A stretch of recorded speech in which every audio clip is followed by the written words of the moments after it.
मैं सऊदी अरब में ड्राइवर की नौकरी करता था। मेरी जो मालकिन थी वह दिल की बड़ी ही अच्छी थी। वह दिखने में भी बेहद सुंदर थी। मालिक अक्सर कामकाज की वजह से दूसरे शहर जाया करते थे। उन दिनों मालकिन घर पर अकेली रहती थी। मालकिन और मैं काफ़ी ज़्यादा फ्रेंडली हो चुके थे। वह अक्सर मुझसे अपनी दिल की हर बात शेयर किया करती थी। लेकिन मालकिन की एक बात बड़ी ही अजीब थी कि वह रोज रात को मुझे गर्म दूध का गिलास दिया करती थी। अगर मैं दूध पीने से इनकार करता तो कहने लगती कि अगर मेरी बात तुमने ना मानी तो तुम्हें अपनी नौकरी से भी हाथ धोना पड़ सकता है। जिसकी वजह से मैं मजबूरी में आकर मालकिन की बात को चुपचाप मान लिया करता था और उसके बाद मैं गहरी नींद में चला जाता। सुबह जब उठता तो मेरे कपड़े गीले रहते। अब मालकिन का व्यवहार धीरे धीरे बदलता जा रहा था।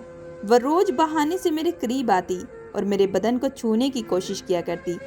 मालकिन के छूते ही मेरे तन बदन में एक आग सी लगने लगती थी। मैं एक जवान लड़का था। आखिर मैं कब तक अपने जज्बातों को रोक कर रख सकता था। लेकिन मैंने कभी भी इस चीज़ के लिए पहल नहीं की थी। एक रात मालिक घर पर नहीं था। तभी मालकिन कहने लगी कि उसे अकेले रहने में डर लग रहा है। इसी वजह से मैं भी उनके साथ कमरे में आकर रुकूं। मैं मालकिन के इरादों को अच्छे से समझ चुका था। इसी वजह से चुपचाप मैं मालकिन के कमरे में चला गया। लेकिन तभी मालकिन एक सुंदर सी जालीदार नाइटी पहनकर आई और कहने लगी कि अगर आज तुम मुझे खुश कर दोगे तो इसके बदले मैं तुम्हें काफ़ी अच्छी कीमत भी दूंगी। मैं काफ़ी वक्त से तरसी हुई हूँ। आज मेरी इस भूख को ख़त्म कर दो। जब मैं मालकिन की आंखों में देख रहा था तो उनकी आंखों में एक अलग ही तरह की कशिश नजर आ रही थी, मानो कि वह अंदर से पूरी बेताब हो रही हो। कमरे का माहौल भी पूरा गर्म हो चुका था और मेरे तन बदन में भी एक आग सी लगने लगी थी। मैंने भी तभी मालकिन को कसकर पकड़ लिया, लेकिन मालकिन तो मुझसे पहले ही पूरा जोर लगाकर। दोस्तों, आज की कहानी को आप पूरा जरूर सुनिएगा। इस कहानी को सुनते ही आपके तन बदन में एक आग सी लगने लगेगी। आपके जो जज्बात हैं वो उठने लगेंगे। यह कहानी मालकिन और एक ड्राइवर की है। मालकिन रोज रात को अपनी पति की गैर मौजूदगी में अपने ड्राइवर के साथ। मालकिन, आप कब तक ऐसा करती रहेंगी? बस करें, मैं काफ़ी थक चुका हूँ। नहीं नहीं रियाज, मैं काफ़ी समय से तरसी हुई हूँ। आज जाकर तो मुझे मौका मिला है और मैं इस मौके को बिल्कुल भी गंवाना नहीं चाहती। बस तुम थोड़ा देर और इंतज़ार करो। आज मैं और मालकिन एक दूसरे के काफ़ी क्लोज आ चुके थे। मैं ज़िंदगी में कभी भी ऐसा बिल्कुल भी नहीं सोच सकता था कि मैं एक मामूली सा ड्राइवर होकर इतनी खूबसूरत हसीन मालकिन के साथ अपनी रात भी बिता सकूंगा। यह रात मेरे लिए बड़ी ही खुशनसीब भरी थी, लेकिन इस रात के बाद मेरी पूरी ज़िंदगी ही बदलने वाली थी, क्योंकि यह बात उन दिनों की है जब मैं लखनऊ के एक छोटे से गांव में रहता था। मेरे सर पर पिता का साया नहीं था। माँ ने बड़ी मुश्किल से मुझे पाल पोस कर बड़ा किया था। मैं घर का बड़ा बेटा था और मेरे साथ मेरी 2 छोटी बहनें भी रहा करती थी। बचपन में माँ ने लोगों के घरों में सफाई करके हम सबको पाल पोस कर बड़ा किया था। जैसे जैसे हमारी उम्र बढ़ती जा रही थी, हमारी ज़िंदगी में परेशानी आना भी शुरू हो चुकी थी, क्योंकि पहले के मुकाबले अब महंगाई काफ़ी ज़्यादा बढ़ चुकी थी और इतनी महंगाई में सिर्फ चंद पैसों से हमारे घर का गुजारा होना बहुत ही मुश्किल होता जा रहा था। माँ जब लोगों के घरों में काम करने के लिए जाया करती तो मैं घर पर रहकर अपनी बहनों को संभाला करता था। मेरी माँ के पास इतने पैसे भी नहीं होते कि वह मुझे पढ़ा लिखा सके। हम लोग बड़ी ही मुश्किल हालातों से अपनी ज़िंदगी गुजार रहे थे। लेकिन जब मैं 18 साल का हुआ तब मेरी बहनें बड़ी हो चुकी थी। इसी वजह से मैं घर से बाहर जाकर नौकरी की तलाश करने लगा। लेकिन उस दौरान मुझे कोई भी नौकरी नहीं दे रहा था, क्योंकि सब कोई मुझे पढ़ाई की डिग्री मांग रहे थे।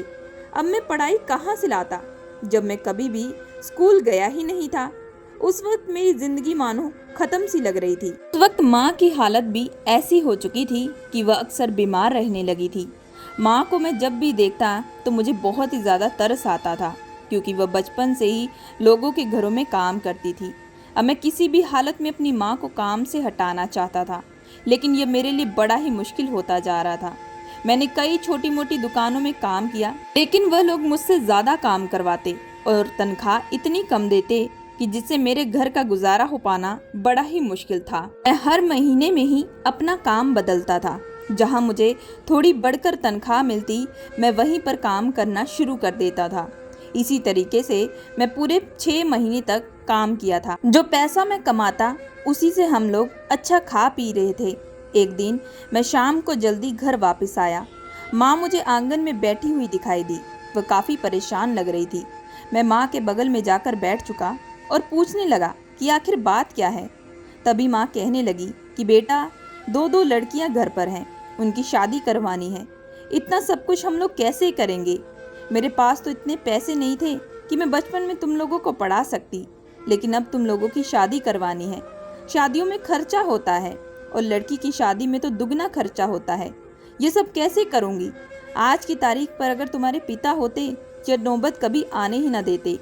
माँ की बातों को सुनकर मैं भी काफ़ी उदास हो चुका था। माँ भी रो रही थी। मैं माँ को विश्वास दिला रहा था कि जल्द ही मैं कोई रास्ता निकाल लूँगा, लेकिन मैं मन ही मन सोचने लगा कि आखिर मैं रास्ता कहाँ से निकालूंगा। मेरे पास इतने पैसे भी नहीं कि मैं कोई छोटा मोटा कारोबार कर लूं। जो मैं कमाता वह सारा घर के खर्चों में लग जाता। मैं अंदर ही अंदर परेशान हो चुका था। मैं माँ को झूठा विश्वास दिलाया और फिर बाहर चला गया। मेरे घर के बगल में ही एक छोटा सा तालाब था। मैं वहां जाकर बैठ चुका था। तभी अचानक मेरा एक दोस्त बगल में आकर बैठ गया। मुझे परेशान होता देख वह मेरे बारे में पूछने लगा। मैंने उसे अपने घर के हालातों के बारे में बताया कि मेरी 2 बहनें हैं जिनकी शादी करवानी है। माँ अकेली कब तक हम सब की जिम्मेदारियाँ उठाकर चलती रहेगी? उसकी भी उम्र हो रही है। ये बात सुनकर मेरा दोस्त कहने लगा कि तू एक काम क्यों नहीं करता, तू बाहर विदेश चला जा, वहाँ जाकर कोई नौकरी कर ले। ये बात सुनकर मैं कहने लगा कि बाहर जाकर भी मैं कैसे काम करूँगा और कौन मुझे नौकरी पर रखेगा। और ज़रूरी बात तो यह है, मेरे पास बाहर जाने की भी पैसे नहीं हैं। इन बातों को सुनकर मेरा दोस्त कहने लगा कि तू उसकी चिंता बिल्कुल भी मत कर। मेरे मामा जी हैं जो लोगों का वीज़ा लगाते हैं और उन्हें बाहर विदेश में नौकरी भी दिलवाते हैं। मैंने कहा कि लेकिन पैसे? तभी कहने लगा कि तू उसकी चिंता बिल्कुल भी मत कर। वह जहाँ पर तुझे लगवाएंगे वहीं से एडवांस पैसे उठा लेंगे और उसके बाद तुझे पैसे देने की ज़रूरत नहीं पड़ेगी। लेकिन तुझे वहाँ ड्राइवर की नौकरी करनी पड़ेगी क्योंकि तू तो पढ़ा लिखा बिल्कुल भी नहीं है। जब बात सुनकर मैं और परेशान हो चुका था कि मेरे पास तो गाड़ी ही नहीं है, तो मैं ड्राइविंग कहाँ से सीखूंगा। मेरा दोस्त कहने लगा कि तू उसकी चिंता बिल्कुल भी मत कर, तू बस 1 हफ्ता लगातार मेरी गाड़ी चला ले और ड्राइविंग सीख ले। दोस्त की बातों को सुनकर मुझे काफ़ी हौसला मिल रहा था। मैंने उसका शुक्रिया अदा किया और घर आकर मैंने माँ को भी यह बात बताई। लेकिन माँ मेरे लिए काफ़ी चिंता करने लगी। कहने लगी कि विदेश अकेला जाएगा, कभी कुछ हो गया तो मैं क्या करूँगी। हमारे आगे पीछे भी संभालने वाला कोई नहीं है। माँ की जो चिंता थी वह जायज़ थी। मैंने माँ का हाथ पकड़ते हुए कहा कि आप बेफिक्र रहें, मुझे बाहर जाने दें, तभी हमारे घर के हालात बेहतर हो सकते हैं और मेरी दोनों बहनों की शादी भी मैं करवा सकता हूँ। फिर काफ़ी देर के बाद माँ ने भी मुझे जाने की इजाज़त दे दी। मैं अब रोज़ उठकर अपने दोस्त की गाड़ी सीखने के लिए चला जाता था। इसी तरह सिर्फ 1 हफ्ते के अंदर में ही मैंने गाड़ी चलाना भी अच्छे से सीख लिया था। फिर दोस्त के कहे अनुसार उसने अपने मामा से बात करके मेरा सऊदी अरब में वीज़ा भी लगवा दिया था, जहां मुझे एक अच्छी जगह पर नौकरी भी मिल चुकी थी। इस बात से मैं बेहद खुश था।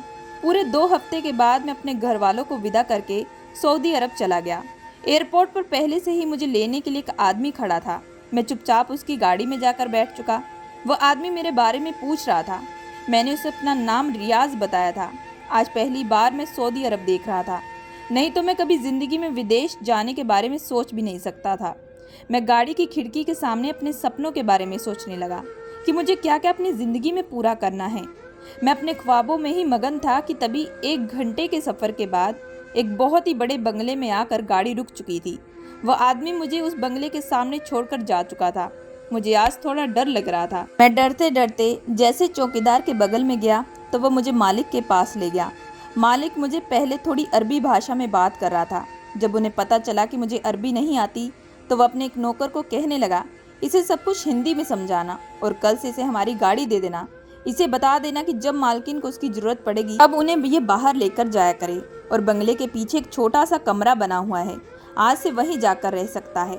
जब नौकर ने ये सारी बात हिंदी में बताई तो मैं भी उनकी बात को अच्छे से मान लिया। मालिक ये बात बोलकर जा चुके थे। अब वह नौकर मुझे मेरा कमरा दिखाने लगा। कमरे में जाते ही एक आंख से पूरे बंगले को देखने लगा था। वह बंगला बेहद सुंदर था। कमरे में जैसे गया तो उस पर एक बिस्तर लगा हुआ था। मेरे लिए सिंपल सा कमरा ही बेहद सुंदर था। मैंने अपना सामान रखा और फ्रेश होने के लिए चला गया। जैसे ही फ्रेश होकर आया तभी नौकर कहने लगा कि मालकिन को अभी अर्जेंट अपने रिश्तेदार के घर जाना है, तो तुम तुरंत गाड़ी लेकर निकलो। उसने मुझे गाड़ी की चाबी दी। मैंने उससे पूछा कि मुझे रास्ता तो मालूम ही नहीं है। तभी वह कहने लगा कि मालकिन तुम्हें खुद बता देगी। मैं भी चुपचाप गाड़ी में जाकर अब बैठ चुका था। तभी कुछ देर बाद एक सुंदर सी औरत गाड़ी में आकर बैठ चुकी थी। वह मुझे हड़बड़ाते हुए कहने लगी कि जल्दी जल्दी गाड़ी चलाओ। मैं गाड़ी के शीशे से उसे देख रहा था। उसकी आंखें बहुत ही नशीली टाइप की थी। उसकी सूरत देखकर ऐसा अंदाजा लगाया जा सकता था वही मालिक की पत्नी है। फिर आधे घंटे के वक्त के बाद मैंने उन्हें एक घर पर पहुंचा दिया और बाहर खड़ा मालकिन का इंतजार करने लगा था। तभी कुछ देर के बाद मालकिन वापस गाड़ी में आकर बैठ चुकी थी। गाड़ी चलाते हुए वह मेरे नाम और अता पता भी पूछने लगी थी। मैंने उन्हें अपना नाम बताया और मैं इंडिया से आया हूँ यह बात बताई। इंडिया शब्द सुनकर वह खुश हो चुकी थी। वह कहने लगी कि मैं भी इंडिया से ही हूँ। मुझे अपने देश गए हुए काफ़ी वक्त बीत चुका है। फिर इसी दौरान हमारे कुछ देर तक बातचीत होती रही। बातचीत भी बहुत अच्छे तरीके से हुई थी। फिर आधे घंटे के सफ़र के बाद हम लोग बंगले में वापस आ पहुँचे थे। अब मुझे बहुत ही तेज़ भूख लगने लगी थी। इसी वजह से वापस घर आते ही मैं तुरंत किचन में चला गया। मैंने आज पेट भरकर खाना खाया था। ज़िंदगी में पहली बार खाने में मुझे इतना कुछ मिला था। लेकिन एक बात बहुत ही अजीब थी कि इतने बड़े बंगले में सिर्फ कुछ चंद ही नौकर यहाँ पर मौजूद थे, क्योंकि मालिक के पास तो बहुत ही पैसा है। नौकर भी अरबी थे, उन्हें हिंदी आती थी। जब मैंने नौकरों से मालिक के बारे में पूछा तो वो मुझे कहने लगे कि मालिक का तेल का कारोबार है, उन्हें पैसों की कोई परेशानी नहीं है, लेकिन उनकी कोई औलाद ही नहीं है। मैंने जब वजह पूछी तो वह लोग चुप हो चुके थे। वे कहने लगे कि तुम अभी अभी नए नए आए हो, तुम्हें खुद ब खुद यहाँ के तौर तरीके के बारे में मालूम हो जाएगा। खाना खाने के बाद मैं बहाने से पूरे बंगले को देखने लगा था और चलते चलते मैं कैसे मालकिन के कमरे तक पहुँच गया मुझे कुछ मालूम नहीं। मालकिन के कमरे के बाहर जाकर देखा तो मालकिन अभी नहाकर बाहर आई थी। के गीले बाल उनकी सुंदरता को और ज़्यादा निखार रहे थे। मैं वहीं खड़ा उन्हें गहरी आंखों से देख रहा था कि तभी अचानक मालकिन ने मुझे दरवाजे पर खड़ा हुआ देख लिया। वो मुझे तुरंत कहने लगी कि रियाज, तुम यहाँ पर क्या कर रहे हो? मैं तभी हड़बड़ाने लगा, लेकिन उसी वक्त मालकिन मुझे अपने कमरे में बुलाने लगी।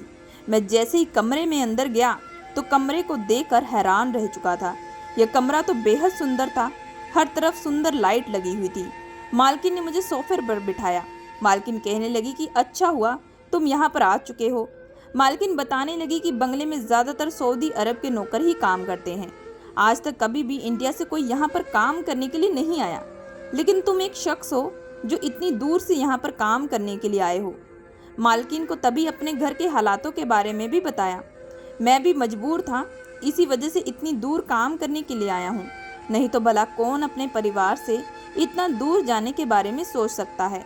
मालकिन भी कहने लगी, सच में ये गरीबी इंसान को कैसे कैसे दिन दिखा देती है। किसी के पास पैसा होते हुए भी वह खुश नहीं रहता और किसी के पास सब कुछ होते हुए भी उसकी ज़िंदगी में कोई खुशी नहीं होती। जब मालकिन ने ये शब्द कहा तो मैं उनकी बातों को सुनकर सोच में पड़ चुका था। मैंने कहा कि मालकिन, आपकी बातों का मतलब क्या है? मालकिन कहने लगी कि ये सब छोड़ो, अच्छा कल हमें थोड़ा दूर जाना है, इसलिए सुबह तुम जल्दी उठ जाना। उसके बाद मालकिन से विदा होकर मैं अपने कमरे में आ चुका था। बिस्तर पर आकर मैं गहरी नींद में चला गया, क्योंकि आज मैं काफ़ी ज़्यादा थक चुका था। लेकिन अचानक ही मुझे रात को बहुत तेज प्यास लगने लगी थी। जैसे ही मैं पानी पीने के लिए उठा तो देखा कि कमरे में तो बिल्कुल पानी ही नहीं था। मैंने तभी किचन में पानी लेने के लिए जाने लगा। तभी मुझे रास्ते में से किसी के रोने की आवाज़ें आने लगी। मैं पहले उन आवाज़ों को सुनकर थोड़ा डर चुका था। मन ही मन सोचने लगा, कहीं इस बंगले में कोई भूत तो नहीं है। जब मैं उन आवाज़ों को ध्यान से सुनने की कोशिश कर रहा था तभी ये मुझे आवाज़ कहीं ना कहीं मालकिन की लग रही थी। मैं सोचने लगा कि मालकिन इतनी रात को रो क्यों रही है।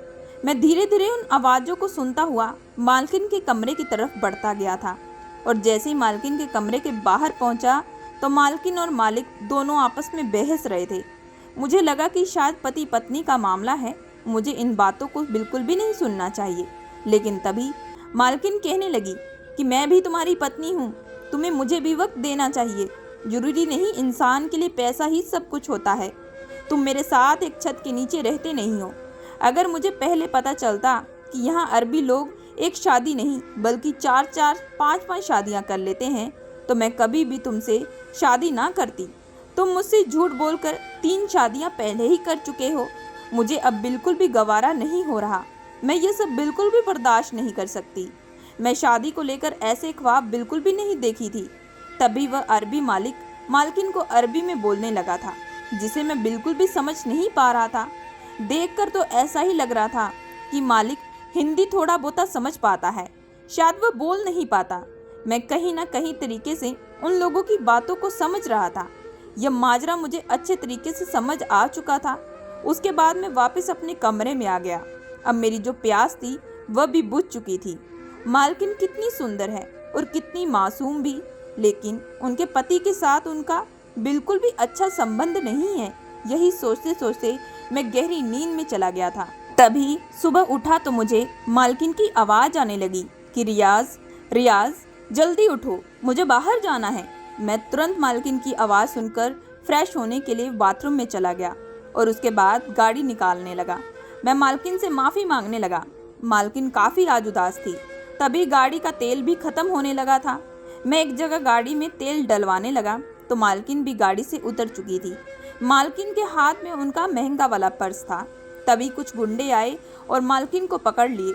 मैं उन गुंडों से मालकिन को बचाने की पूरी कोशिश कर रहा था कि इसके बदले मुझे थोड़ी चोट भी लग चुकी थी, लेकिन वह गुंडे मालकिन का पर्स चुरा कर भाग चुके थे। मैं उनके पीछे भागने वाला था कि मालकिन ने तुरंत मेरा हाथ पकड़ लिया और कहने लगी कि रियाज छोड़ दो। मैंने कहा कि मालकिन आपका पर्स। तभी वह कहने लगी कि पैसे ही लेकर गए हैं ना, किस्मत तो नहीं। पैसे तो दोबारा भी कमाए जा सकते हैं, लेकिन अभी तुम्हें चोट लग चुकी है, तुम अभी मेरे साथ अस्पताल चलो। जब मैं अस्पताल गया तो डॉक्टरों ने मेरी मरहम पट्टी की और मुझे कुछ दवाइयाँ भी लिख कर दी। लेकिन एक बात बड़ी ही अजीब थी कि मालकिन ये देखकर काफ़ी रो रही थी। मैंने उन्हें कहा कि मुझे कुछ नहीं हुआ। मालकिन को मेरी बहुत चिंता हो रही थी। मालकिन तभी गुस्सा करने लगी, कहने लगी कि तुम अभी चुप रहो, अब हम कहीं नहीं जाएंगे। शाम तक मालकिन को लेकर वापस मैं बंगले में आ चुका था, लेकिन तभी मालिक घर पर थे। मालकिन ने मालिक को रास्ते के बारे में बताया, लेकिन उसके बाद भी मालिक को मालकिन की बिल्कुल भी कोई चिंता नहीं थी। यह बात सुनकर वह अपने फ़ोन में बिजी हो चुके थे। उसके बाद कहने लगे कि मैं रात को घर वापस आता हूँ।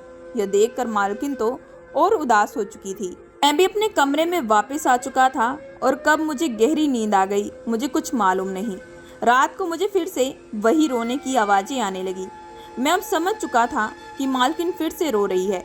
जरूर मालकिन और मालिक का एक दूसरे के साथ झगड़ा हो रहा है, लेकिन मैं कुछ कर भी नहीं सकता था क्योंकि दोनों पति पत्नी थे।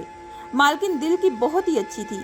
इसी से मैं मन मार कर दोबारा सोने की कोशिश करने लगा। सुबह उठा तो मालकिन मेरे कमरे में खड़ी थी। मुझे लगा कि शायद कहीं जाना है, इसी वजह से मैं तुरंत नहाने के लिए चला गया और मालकिन को कहने लगा कि मालकिन बताएं आपको कहाँ जाना है। तभी मालकिन ने एक नौकर द्वारा मुझे अच्छा सा नाश्ता ला कर दिया। मालकिन कहने लगी कि तुम्हें अभी रेस्ट की ज़रूरत है, तुम अभी पहले ठीक हो जाओ। मालकिन ने जब वह नाश्ता ला कर दिया तो वह मेरे बगल में आकर बैठ चुकी थी और गहरी आंखों से देखने लगी। इस वक्त मुझे बहुत शर्म आ रही थी, लेकिन मैं कुछ बोल नहीं सकता था। अब शाम को भी इसी तरह मालकिन एक गर्म दूध का गिलास लेकर मेरे कमरे में आ जाती, कहने लगती इससे तुम्हारा घाव जो है जल्दी बेहतर हो जाएगा। मुझे भी ये ठीक लगा, इसी वजह से मैं चुपचाप मालकिन की बात को मान लिया करता। लेकिन उस दूध को पीने के बाद मैं गहरी नींद में चला जाता। सुबह उठता तो मेरी हालत खराब रहती। धीरे धीरे मालकिन के साथ मेरी काफ़ी अच्छी दोस्ती हो चुकी थी। 3-4 दिन बाद अच्छे से ठीक हो चुका था। अब मालकिन जहाँ जाती मुझे अपने साथ लेकर जाती। मालकिन को कभी मैं मूवी दिखाने लेकर जाता, वह मुझे अपने साथ मूवी देखने के लिए ले जाती। मैं इनकार करता तो तभी मालकिन मुझे नौकरी से हटाने की धमकी देने लगती। मैं मजबूरी में आकर मालकिन को बात मान लेता, लेकिन मेरी मालकिन दिल की बड़ी ही अच्छी थी। धीरे धीरे मुझे उनसे लगाव होने लगा था। मालकिन का ये नेचर बड़ा ही अलग था। वह रोज़ रात को मुझे दूध देती और दूध पीने के बाद मुझे बेहोशी वाली नींद आती। उसके बाद मालकिन मेरे साथ क्या करती मुझे कुछ मालूम नहीं। सुबह उठता तो मुझे काफ़ी थकावट होती। यही सिलसिला इसी तरीके से 1 महीने चल रहा था। 1 महीने के बाद मुझे काफ़ी अच्छी सैलरी भी मिली थी जो मैंने अपने घर पर भिजवा दी थी। माँ भी इस बात से बेहद खुश थी। लेकिन अब मेरी परेशानी कुछ अलग तरीके से बढ़ने लगी थी, क्योंकि मालकिन का बिहेव मेरे लिए अलग हो चुका था। आखिर वह रोज रात को मेरे साथ क्या करती थी यह मुझे मालूम नहीं। मालिक भी अब 2-2 हफ्ते घर पर नहीं रहा करते थे। एक रात मैंने सोच लिया था कि अब मैं सच जानकर ही रहूंगा कि मालकिन मेरे साथ क्या करती है। इसी वजह से मालकिन जब दूध लेकर आई तो मैं दूध पीने का नाटक करने लगा। जैसे ही मालकिन कमरे से बाहर गई तो मैं तुरंत दूध का गिलास बेसन में फेंक दिया और फिर उसके बाद रोज की तरह सोने का नाटक करने लगा। फिर पूरे आधे घंटे के बाद मालकिन मेरे कमरे में आई और उसने आते ही कमरे को अंदर से बंद कर दिया था। मुझे अंदर ही अंदर बहुत घबराहट भी हो रही थी। तभी मालकिन धीरे से मेरे बगल में आकर बैठ गई और मेरे बालों पर अपना हाथ फेरने लगी। उसकी आंखों से आंसू भी बह रहे थे जो मेरी गालों पर टिप टिप गिरने लगे थे। लेकिन मैंने तब भी नींद में रहने का नाटक किया। मालकिन मेरे गालों की तरफ अचानक ही बढ़ने वाली थी और वो जो करने वाली थी उससे पहले ही मैं उठ चुका था। मालकिन मुझे होश में आता देख घबरा गई। मैंने तभी मालकिन को कहा कि मालकिन, आप ये सब क्या कर रही हैं? ये सब गलत बात है। मालकिन मुझे कहने लगी कि यह बात मैं अच्छे तरीके से जानती हूँ, इसी वजह से मैं रोज़ तुम्हें दूध का गिलास देती थी। मालकिन कहने लगी कि रियाज, मैं तुमसे प्यार करने लगी हूँ। मैंने कहा कि मालकिन, आप होश में तो हैं, मालिक के साथ आपकी ऑलरेडी शादी हो चुकी है।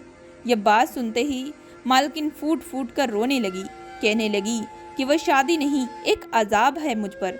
वह सिर्फ नाम की शादी है। मैं यहाँ काम करने के लिए आई थी, लेकिन मुझे उस अरबी लड़के से प्यार हो चुका था। लेकिन शादी के पूरे 6 महीने बाद ही वह लगातार शादियां करने लगा और अब वह 4 बार शादियां कर चुका है। माता पिता ने भी मुझे शादी करने से मना किया था, लेकिन मैं तो प्यार में डूबी हुई थी। मैंने उनकी बातों को बिल्कुल भी नहीं माना। मैं प्यार में पूरे तरीके से अंधी हो चुकी थी। अब मेरा पति मुझे वक्त नहीं देता और ना ही उसे मेरी कोई परवाह रहती है। वह सिर्फ पैसों से ही मेरी ज़रूरत को पूरा कर रहा है और ये सिलसिला पिछले 3 सालों से मैं झेल रही हूँ। तुम जब आए तो मुझे कुछ अपना सा लगने लगा था जो मुझे समझ सकता था, और उस दिन तुमने अपनी जान की परवाह किए बिना ही मेरी जान बचाने की कोशिश की थी। तब से ही मुझे धीरे धीरे तुम्हारे लिए लगाव होने लगा था और मैंने सोच लिया था कि अब मैं उस आदमी के साथ और बिल्कुल भी नहीं रहूँगी। मैं अपनी ज़िंदगी और ख़राब नहीं होने दूँगी। मैंने भी मौका पाकर मालकिन को अपने प्यार का इजहार कर दिया। मैंने कहा कि मैं भी आपसे प्यार करने लगा हूँ, लेकिन यह अभी मुमकिन नहीं है। अगर मालिक को पता चला तो वो आपके साथ साथ मुझे भी नहीं छोड़ेंगे। मालकिन कहने लगी कि उसकी चिंता तुम बिल्कुल भी मत करो। मैंने अपने पति को तलाक के बारे में भी कह दिया है। उसे इस बात से कोई एतराज़ नहीं और वह जल्द ही मुझे तलाक भी दे देगा। इसके बदले मुझे काफ़ी अच्छे पैसे भी मिलेंगे और उसके बाद हम लोग वापस हिंदुस्तान जाकर अपना खुद का एक छोटा सा कारोबार करेंगे। मुझे भी मालकिन की यह सारी बातें बेहतर लगी थी। मैंने भी हामी भर दी। फिर 1 महीने के अंदर ही मालकिन को तलाक भी मिल चुका था और उसके बाद हम लोग वापस हिंदुस्तान आ गए। अरबी मालिक ने उनके नाम पर काफ़ी प्रॉपर्टी और पैसा भी कर दिया था। मालिक भी अपनी ज़िंदगी में खुश था और अब हम दोनों भी। हिंदुस्तान वापस आकर मैंने मालकिन के साथ शादी कर ली और अब वह मेरी पत्नी है। मेरा काम में बहुत साथ देती है। मेरे घर को भी अच्छे तरीके से उन्होंने संभाल लिया है। पैसों से हमने कपड़े की दुकान खोली, जिससे मेरा कारोबार अब आगे बढ़ने लगा था। धीरे धीरे मैंने अपनी दोनों बहनों की भी अच्छे घर में शादी करवा दी। अब मैं अपनी पत्नी के साथ खुशी खुशी अपनी ज़िंदगी बिता रहा हूँ। दोस्तों, अगर आप लोगों को ये कहानी पसंद आई है तो प्लीज़ हमारे चैनल को लाइक एंड सब्सक्राइब जरूर करिएगा एंड बेल आइकन का बटन जरूर दबाइएगा।